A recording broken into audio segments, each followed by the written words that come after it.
And just take a couple of breaths into your heart center. And really feel yourself present. And really feel yourself letting go of your day and arriving in this room 100%. Present moment.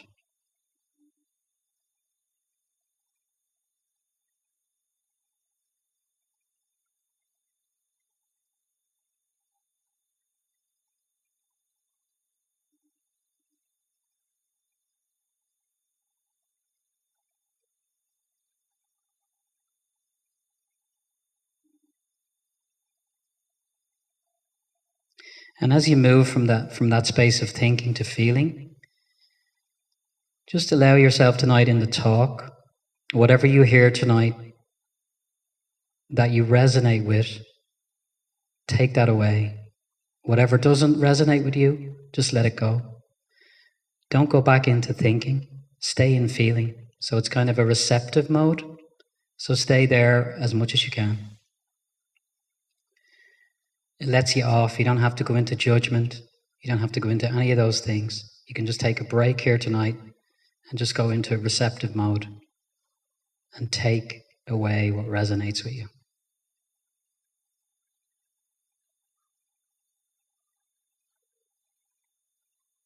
And now just imagine a little light going on in your heart center. And imagine the frequency of your body coming up to that space of feeling.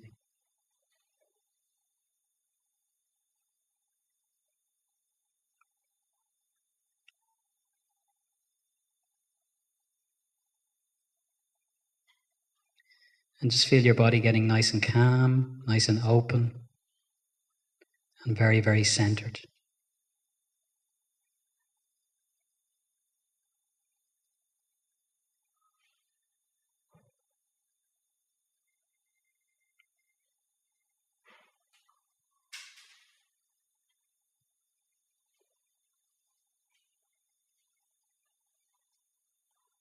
And now just as you open your eyes, just feel your feet on the ground. Feel yourself very, very grounded, very centered, and back in the room.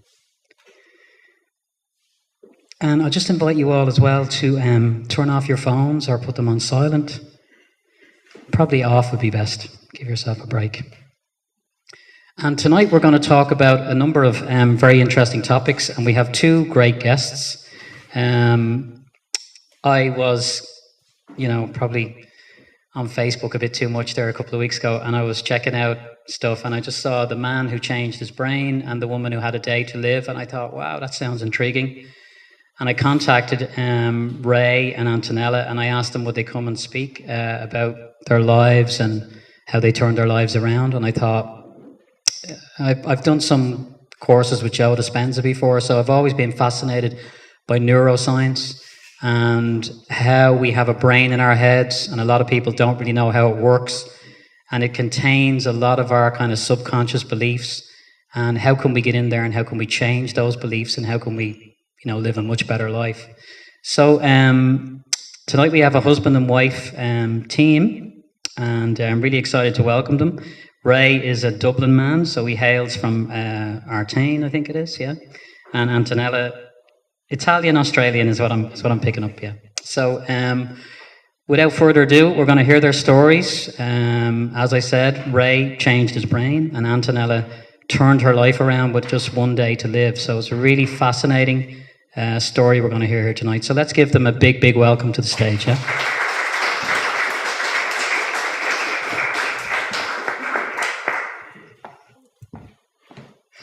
Brilliant, brilliant. You're both very welcome. Thank you. You're both very welcome. So I think we planned, Ray, that we're going to start with you. Is that cool? Yeah. So the first thing I want to talk about is, I think, a little introduction, just so we set the stage for people, about your own life, how you ended up in Australia as a Dublin man, just a little map of your own life, if you would. Yeah? Sure, Paul. Thanks for being here tonight, by the way, and sitting listening to us. Our passion is sharing our story and hoping that it inspires other people to capture their story and become your story and not somebody else's story. So my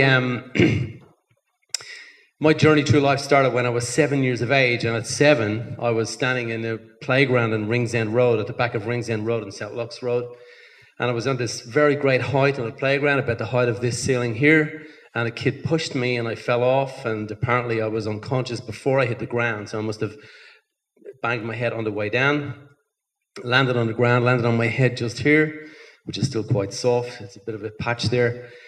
And after I came out of hospital, went back to Christian Brothers School, Western Row CBS, went back to school. Christian Brothers realized that there was nowhere for information to land, and they decided that they wanted to kind of compete against me, and I was taking up a space. They wanted me out of school. So that experience of that stress with the head injury and so on and so forward, then that has a consequence. Ironically, intentionally I should say, we ended up back at that playground two days ago, myself and Antonella. We're standing there and I said, right, this is where it started. I stood here, the playground was here, the structure was here, I fell off here and I landed right on my head, just in this spot here. You know, based on my memory, of course, and, you know, remembering that moment and experience. But it was that experience that allowed me to do the things that I really wanted to do in my life. And it was going back to Christian Brothers School and the pressure that they put me under to get me out of school, because they felt that I was just taking up space because I couldn't learn, I couldn't read, I couldn't write. And combined together, when you have a head injury and you have stress, you end up with all sorts of, you know, disorders in your head. And when I was about 19 years of age, I met my mentor, and my mentor kind of left me with a message that said that you can be greater than who you've been told to be. Antonella at the playground 2 days ago, when I was showing her where I was pushed, she said, do you realize that that guy pushed you into your future? Because if I hadn't been pushed that day, I wouldn't be here doing this. I'd still be doing the things that I didn't want to do. I'd still be living the life that other people expect me and want me to live. And that's kind of part of her message, is that no matter what we think about ourselves, there is always something greater that lives and resides within us, that wants nothing more than for you to allow it to free itself so that you can create the life that we want to create for ourselves. So that's kind of where I went on that mission and that journey. And on meeting the guy who kind of spent a lot of time with me, and it showed me that I wasn't the stupid kid, showed me that I wasn't the idiot that I was told that I was. And, you know, he really struggled with that with me for 4 years to get me to see that, look, maybe there's something that you can do. Maybe there's somebody greater that you can be. So I had to stop being my old self, and I had to create a mental vision of my new self. And that was a struggle, because changing is difficult. But the foundation to that change was when I realized that I had a why. And the why was so deep inside, and it was so embedded into the state of who I was, that trying to find that why is real difficult. But the moment that we find that why, the moment that we realize and we have that being awakening moment, right then is the moment that everything changes. And it's like when you have that bing why moment, it's like you've climbed this monumental mountain, and you stand on that mountain and you look back at your own life. And when we look back at our own lives, we say things like, I've heard it so many times. I've heard things like, I can't believe I used to think that way. And I say to them, but yes, it was only yesterday, it was only last week that you thought that way.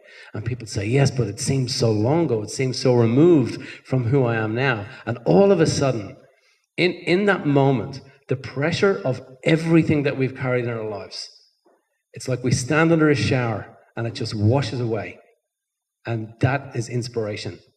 And when you live in inspiration, like DeMartini says, you live in inspiration, in that moment you stop living in desperation. So then, after that, I came across some work that I had to do, and I went to my doctors eventually, and I always knew there was something wrong, and life was really difficult, and I couldn't be in particular places at particular times, and I had to try and hide this whole thing that was going on. And what I didn't realize was I was a temporal lobe epileptic, and I didn't realize that until I went to a doctor one day many decades ago, and he said to me, well, you've got this thing going on. So now I'm on medication, so I had to take this medication. So now I'm really kind of typecasting myself as being behind everybody and everything else, because I'm the guy on medication now. But the moment that I had my wife from a decade earlier, I realized that if I just became good at one thing, that one thing would lead to everything. So the one thing that I became good at was I started to learn about the brain. So I started to read about the brain, how the brain can heal itself, the power of self-healing, and all of that type of work that I really became captured to. And then from that, it led me into quantum physics. I just accidentally read a quantum physics book one day. Somebody gave me a book, can't think of who it was, but I owe them a debt of gratitude. And I started to read about quantum physics and quantum mechanics and epiphenomenons and all of this amazing, amazing stuff that we are, that we own within us. And when I started to do that, it was kind of then that I realized that, funnily, I was reading this information. So I'm reading this information and I'm taking this in. Is this books like Joe Dispenza and all those kinds of people? Way before that. Okay, way before Joe even hit the stage. Yeah. And I'm reading this information in these books, and I'm thinking, I want to get out of this environment that I live in, this difficulty in my head, and this medication and Tegretol, and taking 6 Tegretol tablets a day, and the long-term consequence of that. I was worried about what is it doing to other parts of my body. But even when I was reading it, I really ultimately believed that I could change. But I really ultimately truly believed that everybody else could change, but I couldn't, because that's who we are. We know that we can do greater things, but we believe that it's for other people and not for us. So we come up with these excuses. And we find more excuses to stay stuck than we find excuses to do the things that we truly want to do. So one day then I decided I'm just going to try and implement this work that I'd kind of started to get captured by. And I put this work into play. And when I did then, there was a moment that I realized, when you're a temporal lobe epileptic, you do not take external fits. They're all internal. And the fits were becoming so difficult in my body that I was able to get out of my body and literally walk. My conscious self would walk alongside my body as my body was in this absolute state of distress. It would be like opening the doors to hell, and every emotional protection that you have is gone. And you walk in and you are vulnerable to the whole environment. It's very, very difficult place to be in. Did that come from the accident, Ray, that you had? Yeah, that absolutely. Condition stayed with you from the time you were 7. Okay. Yeah. Okay. And the stress of school. Okay. So combine both, and you've got a disorder. Okay. And so one day I decided to do that.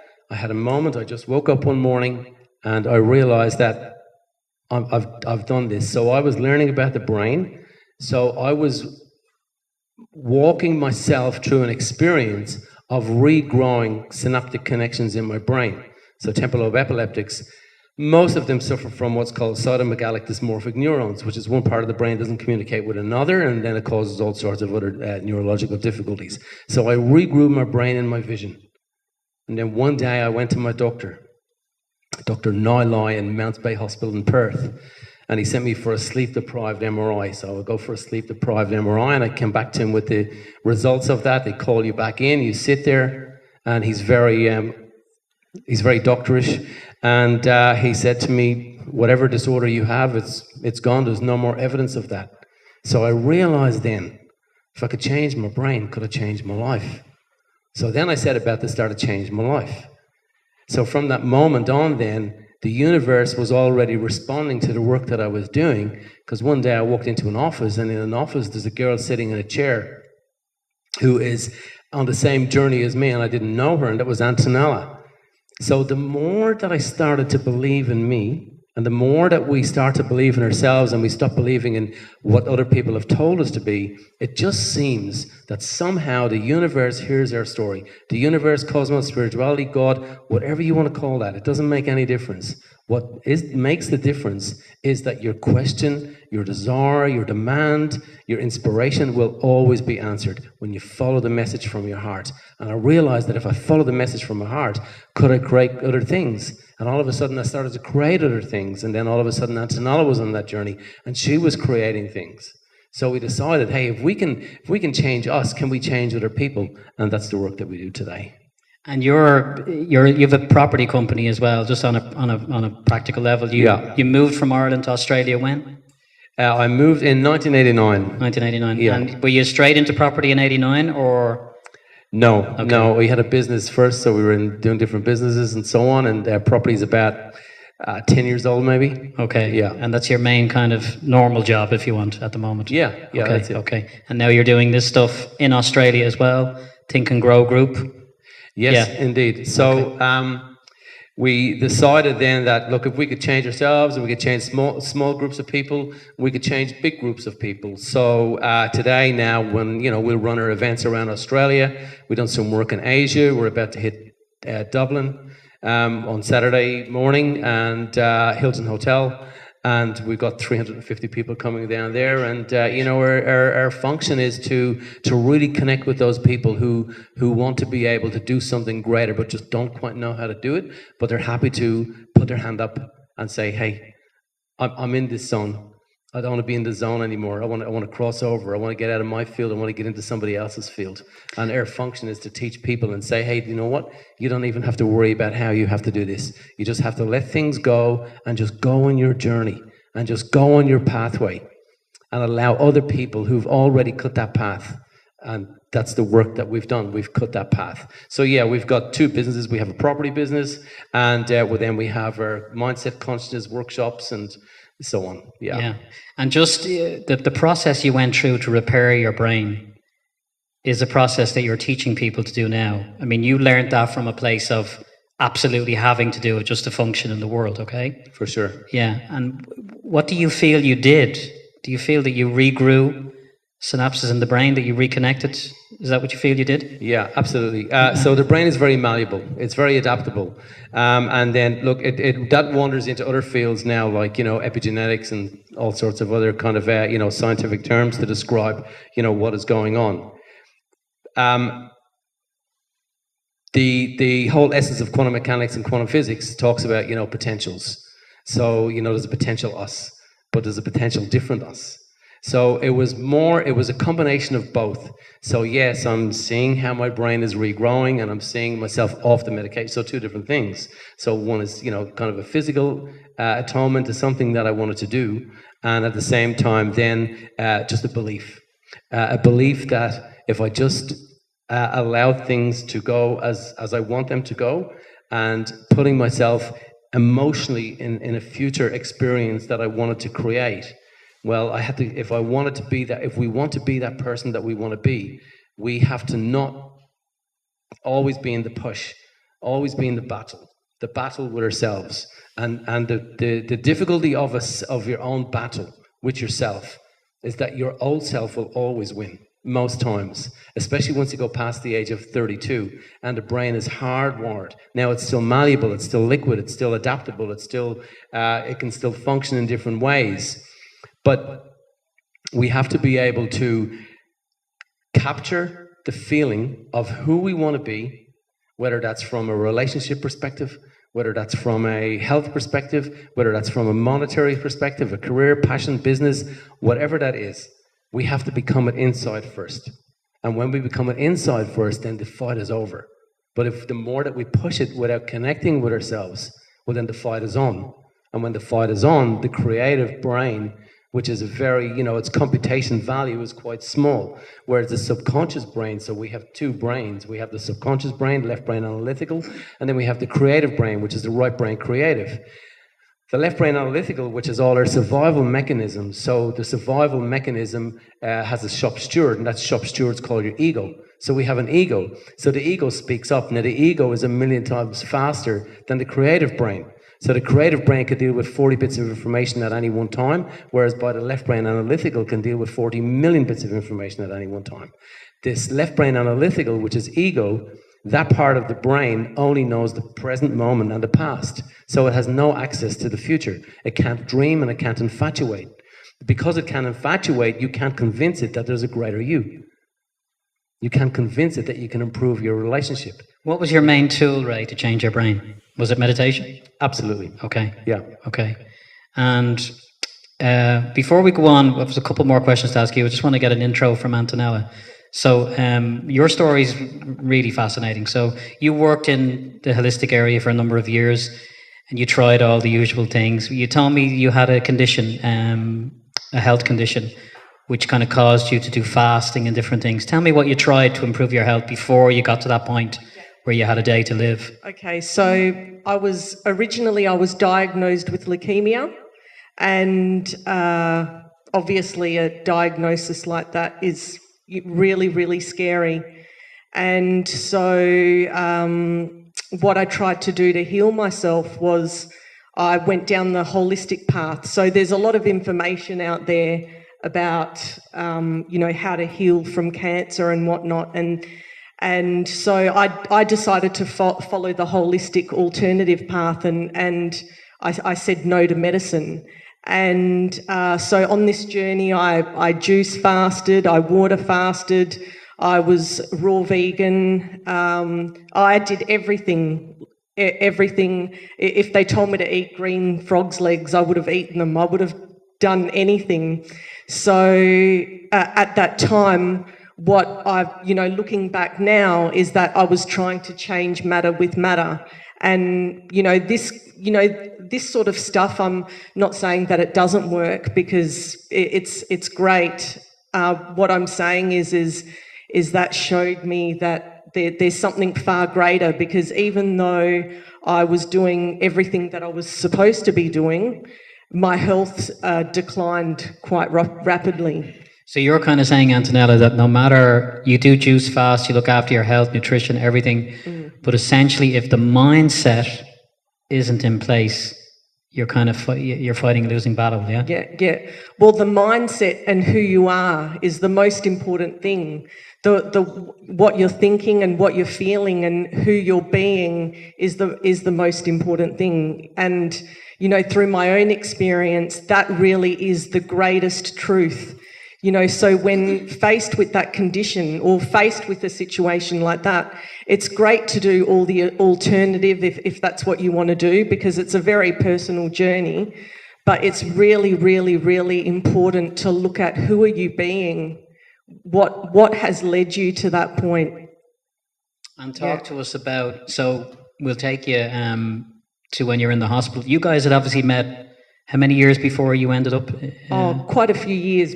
Probably 5 years prior to that. Okay. And I presume you swapped kind of holistic stories in terms of, like, Ray brought to you the kind of, was he big into the brain when you met him, about changing the brain, that kind of stuff? Yeah, Ray was really big into quantum physics. Passionate about that? Okay. Yeah. And you took that on in your work as well, then? Well, we've both been doing that work ourselves, so we were very aligned in that way. Okay. And the beauty for me is that I was facing this challenge, but I had someone on my side who supported me in all of that. He wasn't like, because when we go on a journey like this, it's really hard when the people outside of us are telling us different things or telling us what they think we should do or what's best for us. And the beauty with Ray was, because he knew all of this work, he really helped me to not fall for that story. And I knew I had my work to do, and meditation was a really big tool that I used to change who I was being. And sometimes it's really cumbersome and you can't be bothered meditating or getting up early in the morning and sitting there and doing that. But Ray was constantly on my case in my darkest days. So sometimes I'd just go and meditate just to get Ray off my case. So you were doing meditation before you ended up in the hospital, basically? Yeah, ad hocly. Ad hoc, okay. Yeah, so I knew the work. But I wasn't really, wasn't disciplined with it. So you kind of needed this shake-up to get yourself focused. Yeah. So take us to the day that you're in hospital, and I suppose there's a bit of commotion going on with the doctors and stuff. Mm-hmm. And how are you feeling lying in that bed? Are you in a state of fear? What's going on for you? Well, fear is a really big thing. But the thing that really, really upset me the most was, it wasn't so much the fear of death, it was the sadness of feeling that I hadn't lived. And that was really what was going through my head, that, because once I cross over, but it was a lot of regret of knowing that I could have lived my best life and I didn't do it. Wow. Yeah. And so you're sitting there, and Ray is obviously by your side. What was how did you get yourself out of that situation? What happened? Well, firstly, I surrendered. So I had no other option but to surrender. So prior to that, I was very anti the medical establishment, but I had to surrender and hand myself over to them, and I did. And, you know, I listened to everything they had to say to me. But at the same time, I also knew all of this work, and I recognised the person that I was that had led me there, and I knew that I had to change that person. So I surrendered to what was going on, but at the same time, I was also starting to really think about visualising my future. So, for example, my first night in the hospital, the doctor was really serious and scary and had me hooked up on a machine called a leukophoresis machine, which filters out my white blood cell count, because I had a very, very high blood cell count. It was at 850 when it should be between 4 and 9 roughly. So I was on this machine and, you know, the nurses were around me and I had to be hooked up to there for 4 hours a day. And my first night there, I had Ray there next to me, and like I say, because I knew the work, we really started to talk about what am I going to do when I get out of here. So I really started to focus on what am I going to do when I get out of here. So it was, you know, two things happening at the same time: surrendering to whatever may be and allowing the doctors to do what they had to do, but also me taking the initiative of, well, I'm not doing anything else. I might as well think about the future I want to create. So, you know, even in that darkest hour, I felt that tiny little bit of excitement that, you know, when I'd get myself into that place, I'd close my eyes while I was on that machine and I'd think, this is what I'm going to do when I get out of there. And then Ray and we'd just spend time talking about what I was going to do when I get out of there. So it was like painting a story, a vision of my future in that moment. Okay. So you didn't go into the fear. You guys kept on that kind of looking forward from that space. Oh, the funny thing is that it was all at the same time. So I was looking forward, but I absolutely had fear. Like my first night there, I did not sleep a wink at all because I was like awake the whole night thinking, I don't know what's going to happen to me. So I was in absolute fear. But at the same time, I was also doing that work in a state of fear, but just keep doing that work in spite of how scary the whole thing was. Sure. So Ray touched on something there about understanding your why. So that's kind of, I'm guessing that's the theme of why you're here, what you're about. Yeah. So talk to us a bit about the importance of that, and also about what I did at the beginning there, moving from your head to your heart. Why is that so important in this process? Well, it's so important to know what your why is. It's so important because when you know what your why is, you live an inspired life. And, you know, an inspired life doesn't mean waking up out of bed, like jumping out of bed with excitement and being all elated and like awesome. Living an inspired life is knowing that you're living your why, because living an inspired life means that you're living a life with equal pleasures and pains, difficulties, challenges, but you know you're living your why, and you're okay with the challenges that go with that. Like, for example, I say, living your why, you get to live an inspired life, and your choice is, do you choose to live with inspiration or live with desperation? But know that whether you live with inspiration or desperation, you're going to have pain and pleasure with both of that. So is your choice to live an inspired life and accept the pain and pleasure that goes with an inspired life, or live a dispired life and take the pain and pleasure that goes with that? So, and the importance of the heart. Why do you feel the heart is so important? Well, it's you know, living in a heart-centered place is something that we all forget about, and It's a really subtle place to live in, but when you go there often, you start to feel how different your life is. And I say that, you know, one of the things that I say often is, do you love yourself enough to love others, for example? So, for example, every time you don't live in your heart centre and you're in judgment of someone or hatred of someone, or you're resenting your mother-in-law, or you're having an argument, or you've got road rage or whatnot, anytime you're in those states, you're out of your heart centre. And every time you're out of your heart centre, you disconnect from the divine. And when you disconnect from the divine, you disconnect from your source of healing, your source of abundance, your source of joy. You just disconnect from the source. So, you know, in quantum physics, we talk about what's it called? The field. The field. Yeah.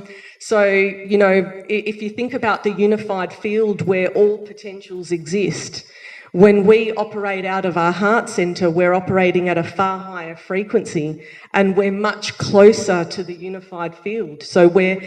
So creation becomes so much easier. You know, we create more in flow. Whereas when we're operating out of survival, and that means when we're in judgment, when we're in resentment, when any of those times we're disconnecting from that, and because our vibration lowers, and when our vibration lowers, we're disconnecting ourselves from that field and the opportunity to create more with flow. Probably just the act of thinking is a lower frequency than feeling, probably, yeah, because it's just a lower, it just feels like a lower frequency. I'm going to go back to Ray now and just check in about Ray. I just want to talk to you about, I suppose, quantum physics and the quantum field. And the first person I heard talk about that was Deepak Chopra. And he just has a beautiful voice, so you could kind of feel like you're listening to a song, but I didn't know what he was talking about. So can you explain this in really simple terms that we can understand? What the quantum field, what is quantum physics? Yeah, the answer is no, I can't, sorry. Okay. It's kind of like that. Quantum physics is the play and display of potential. So we have potentials. Now, when we remove ourselves from potential, so for example, John Hagelin will talk a lot about it. He will say, look, there's a potential, we live in a potential world. We don't live in a classical world of matter. We live in a classical world of potential matter that is all collapsed into what you believe is the world that you live in right now. But equally at the same time, from a quantum physics perspective, which is the most proven of all sciences, from a quantum physics perspective, is that yes, there's a world that we live in right now, but there's also a world whereby the meteor didn't hit the Earth and the dinosaurs lived on. So the fundamental equation around quantum physics is what's called Schroeder's theory. And that theory, and then Schroeder came up with, you know, the gas and the cat and so on and so forward, trying to explain the awkwardness of quantum physics. But what we do know is that everything that we are here, you sit here as a bag of particles. And that bag of particles, when we go down and we look down through you, through your systems, into your organs, into your molecular level, into your subatomic level, into your subnuclear level, and we keep going down and down and down, all of a sudden, particle, which is what we sit here today as, will disappear. Now, that's not kind of mumbo-jumbo science. This is pure, proven science. As we go past that level then, all of a sudden, particle disappears and we end up with what's called waves. So a wave is a vector in a linear space.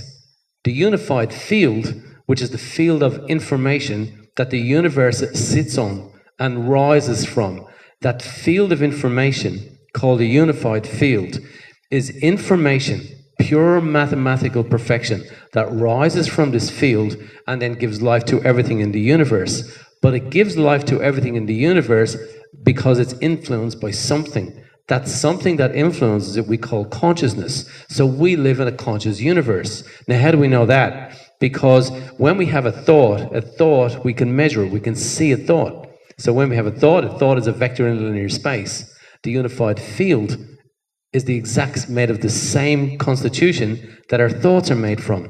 So we live in a thought universe, fully aware, fully capable, fully dynamic, and fully able to be prepared and ready to create whatever the perceiver, you and I are perceivers, whatever we determine that we want to create from that field. So what affects the field then, so the thought universe, is what we call perception. Our perception are given rise to our perception from what's called the filters of our nervous system. And the filters of our nervous system are who we've been told to be, how we've been told to live, how we've been told to love. And all of these perceptions then affect this field of consciousness, because we are consciousness. So in other words, we give rise to the universe, to everything in our life, the table, the chairs, the billiard balls, the cannonballs, and the planets, based on our perception. When we change our perception, our lives change, because we affect the field, because we're now touching right into the realm of quantum potential, which means there's a potential you who married your current partner, but there's a potential of you who didn't, and you married somebody else. And the potential of you who had children, and then the potential of you who didn't have children.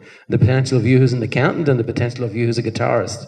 So all of these potentials live and seem to exist all at the one time. Now there's a lot of arguments in science around that, as to whether all of these potentials of who we are, based on our perception, which is our thought, which comes from the filters of our nervous system, which affects the field, collapses all of the potentials into one. So that's one theory. The second theory then in quantum physics is that, and this is back to Schroeder's theory, which proves mathematically that all of these potentials of us live out in what's called a multiverse. So now there's the multiverse phenomenon. So what do we do with that information? We have no idea. And I think my take on that is this, is that we are part of this whole field of mystery, and we will never solve the problem.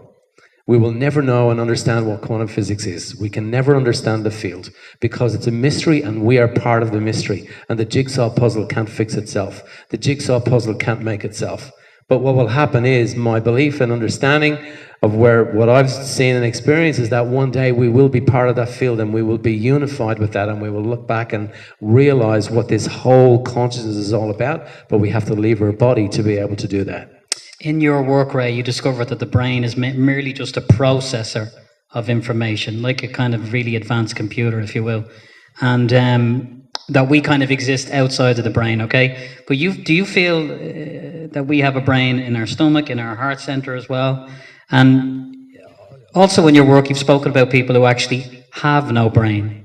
And there's two of them in the I think one of them may be alive, but you discovered these two people who actually operated without a brain. How did they do that? Yeah, sure. And look, we talk about it at our workshop, people without a brain, and there's many people walking around the world who have no brain, and some women come to me and say, I think I married him, but it's not kind of like that. It's a bit more kind of, more reasonable than that kind of perception. And the perception of that is that there's a great lady by the name of Sharon Parker.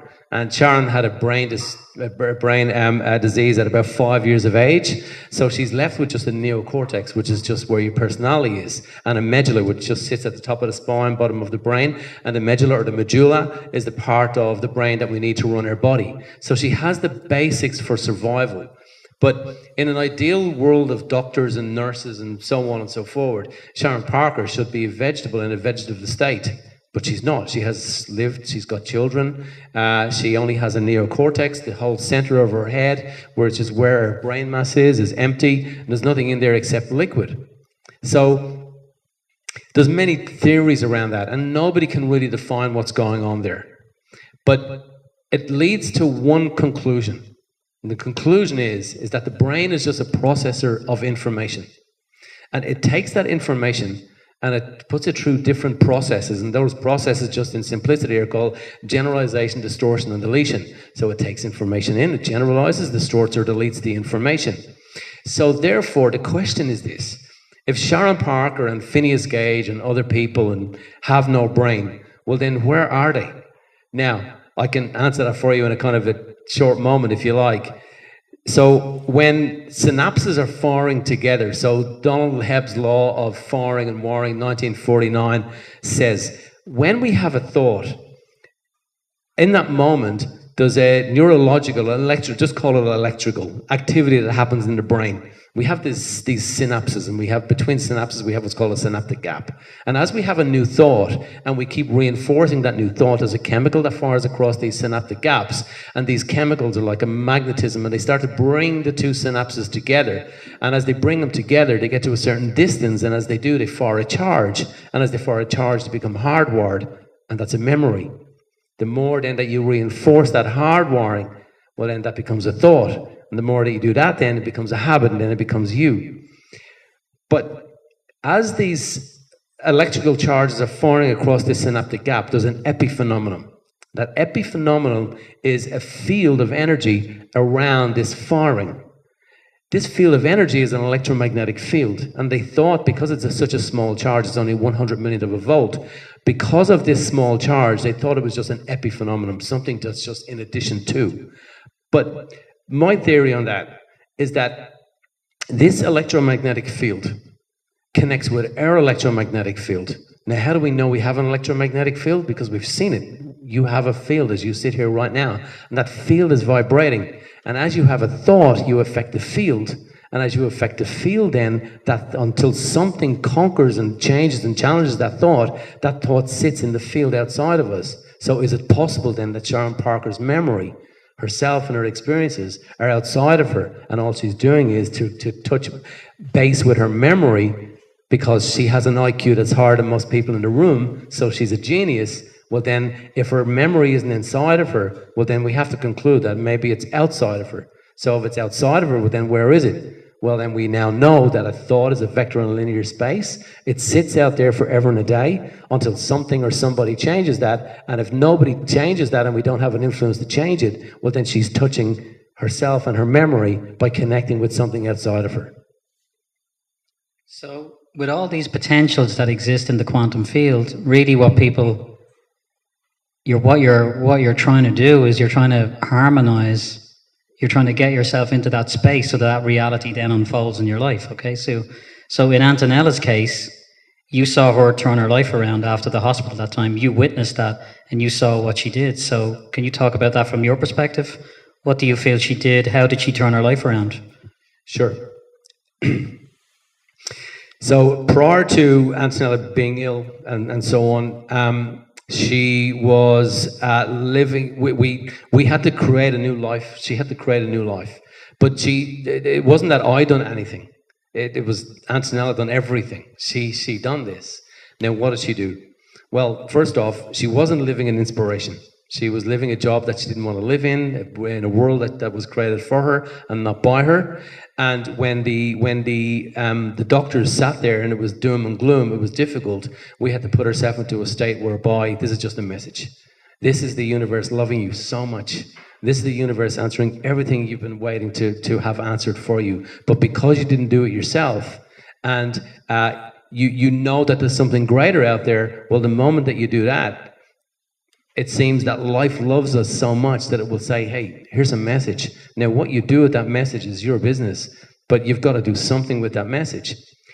The moral obligation of humans as we get ill is that we have a moral obligation to stay ill. We have a moral obligation to maybe die. And some people feel that they have a moral obligation to die now because that illness and disease is there.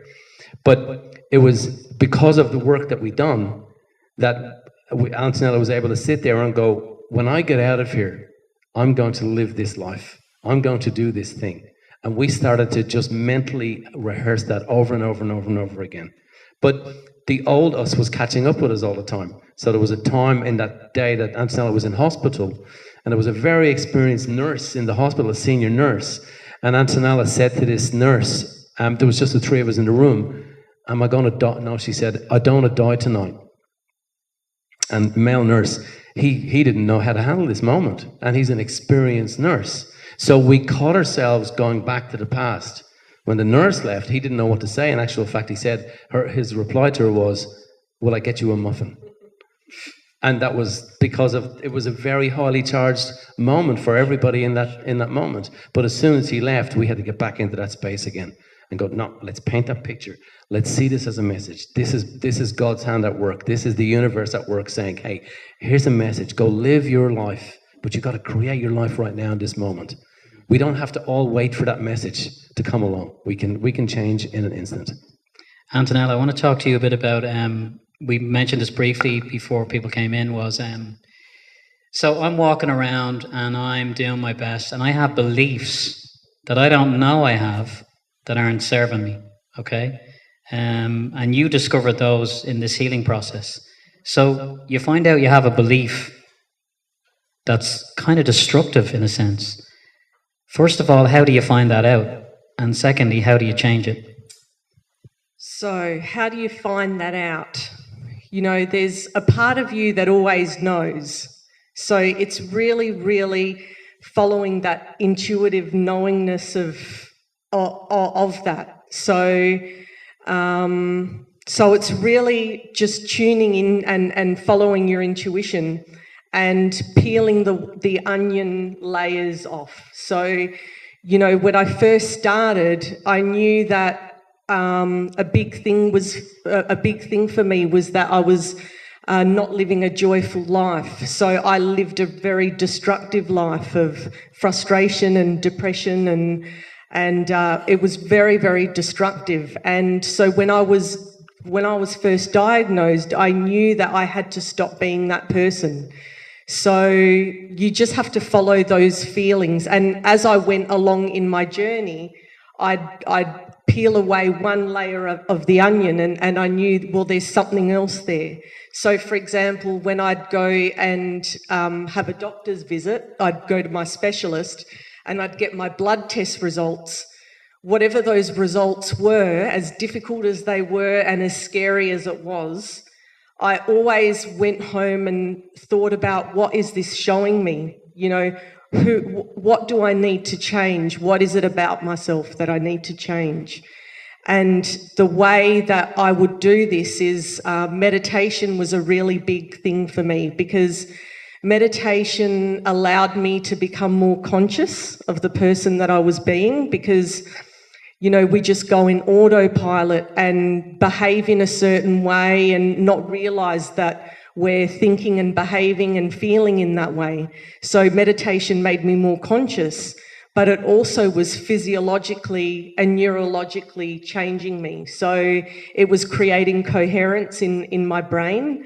And so when you start to, because when we live in destruction and desperation and difficulty and stress, our brain circuitry becomes very incoherent. So meditation allows you to create coherence. And when you create coherence in your brain, it sends coherent signals to your body.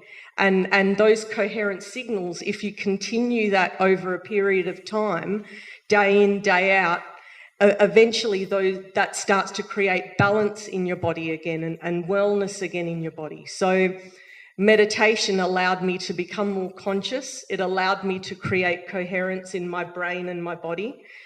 And it also, you know, there's many different types of meditation, but I also would use it as an opportunity to mentally rehearse my future. So in those moments, I would imagine who I wanted to be, what I was doing, and for those brief moments that I was in meditation, in spite of the fact that I had this massive black cloud, I was able to have those moments of inspiration in my meditation, knowing that, you know, this was the person that I was creating and the future that I was creating. So I kept doing that every day. And then...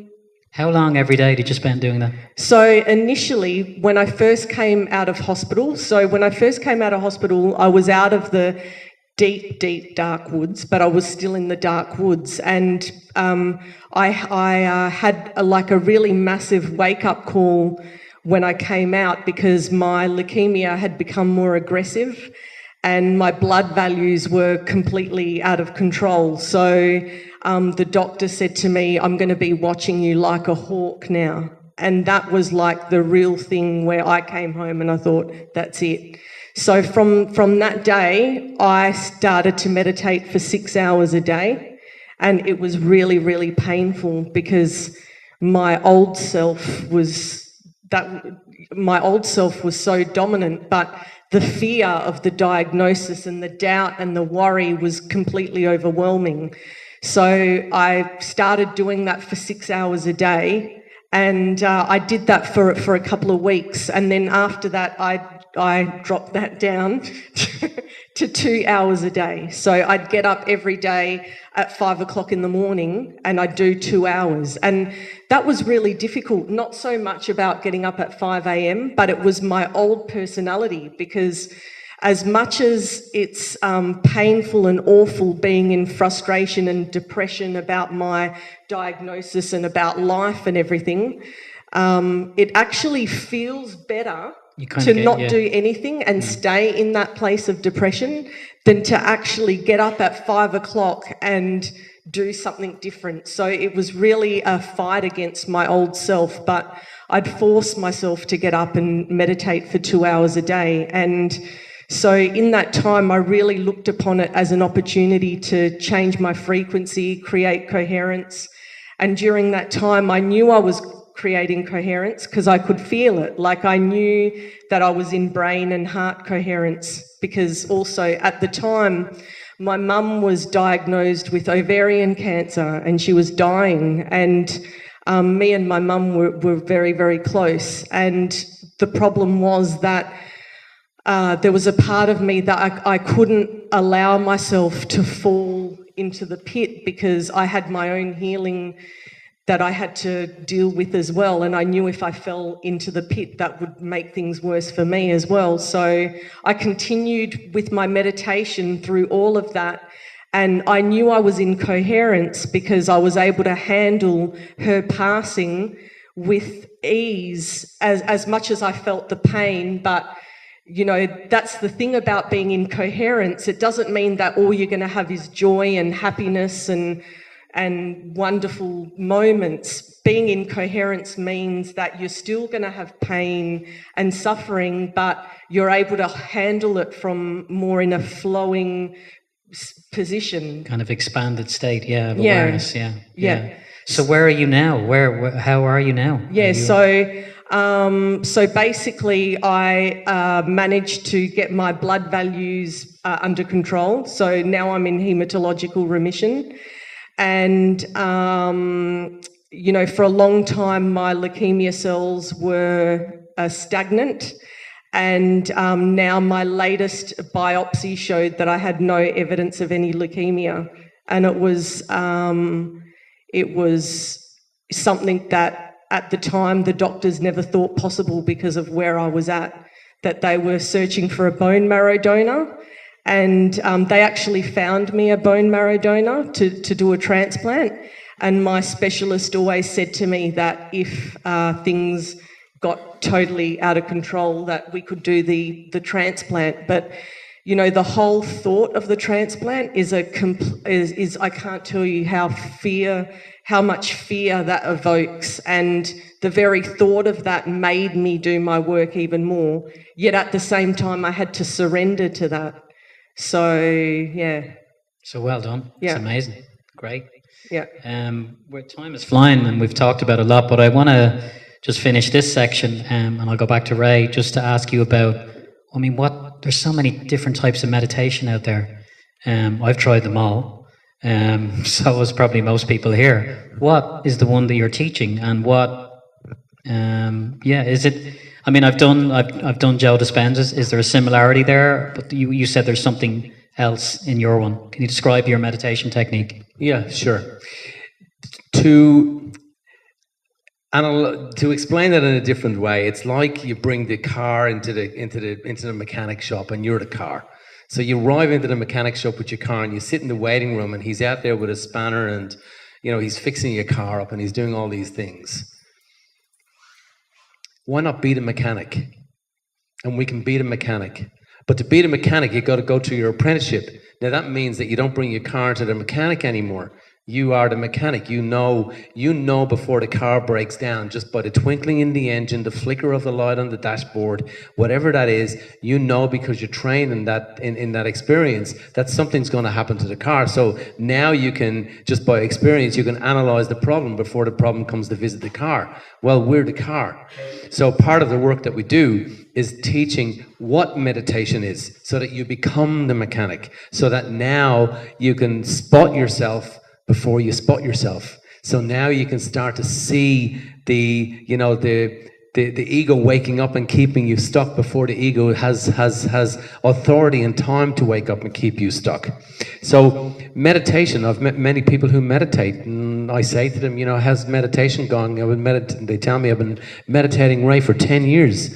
And they're out there. There's many people who do that.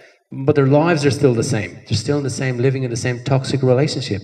They're still living in the same toxic unhealthy body. They're still living in the same negative way that they lived 20 years ago. Now, does it have an effect? Yeah, absolutely. They're calmer people, and they're more kind of, connected to spirituality and so on. But we have to determine, if we want to meditate, what do we want to achieve from that? And to achieve from it, we have to become the mechanic. So to become the mechanic, we have to understand what meditation does. So meditation has there's different spirals, and there's different kind of tips to the star. So meditation, for example, we can literally get in and affect what's called our microtubules, which are the little kind of creatures, just for simplicity, that live in our body, that pull our chromosomes apart and put them all back together again, so they build you. Now, the great thing about a microtubule is that it's part of a paramecium. There's no brain in there. Yet these microtubules live in what's called quantum vibration. So quantum vibration means that they're vibrating and not vibrating. They're there and they're not there. They're in both places and one place. They're in no places and all places, all at one time. So meditation can literally affect the mechanics workshop that builds us. And we're being built all the time. As we sit here today, right now, we lose cell after cell after cell, and they're just being rebuilt. Now, if you look at a photograph of yourself from 2 years ago, well, the person in that photograph is non-existent. You're not here anymore. You're gone. There's a whole new you. Now, meditation, when you understand it, how it affects your you and the different parts of you, you can literally meditate, and you can be visualizing all of these different effects that it's having on your body, your neurological brain, your biological body. Meditation then, at the same time, helps us to change our addictions, so we become addicted. Now, Joe talks about it a bit, but a habit is when the tapestry of life wakes up and appears to us, and to make sure that we marry our mum, to make sure that we marry our dad, to make sure that we bring people into our life who remind us of the things that we can't do, to remind us of why we're stuck, and to always allow us to forget the things that we can do. So in the work that we do, most people we've found have literally married what's called the negative trait of the morning influencer of their life. So if we had any negativity in our lives, we marry that negativity. We bring that in our relationship, in our future. So that's the pattern that's already there playing itself out. Okay. Yes. So you're talking about changing that pattern, going in and creating a whole new pattern. Not necessarily changing that one, is it? No. It is changing the pattern, yeah, for sure. But we have to recognize it first. Okay. Because until we understand the power and the effect, right down to the fine detail of what meditation does, well, then we're just meditating, but there's no effect. Okay. So, I think we'll take a break now. We've chatted for about an hour, so we'll take a break. We're going to take a break for about 10 minutes. There's some coconut water and water there. And then we'll have a second half of about half an hour where you guys can ask your questions to Ray and Antonella. But thank you so much. That was great. Let's give them a round of applause, yeah? Thank you.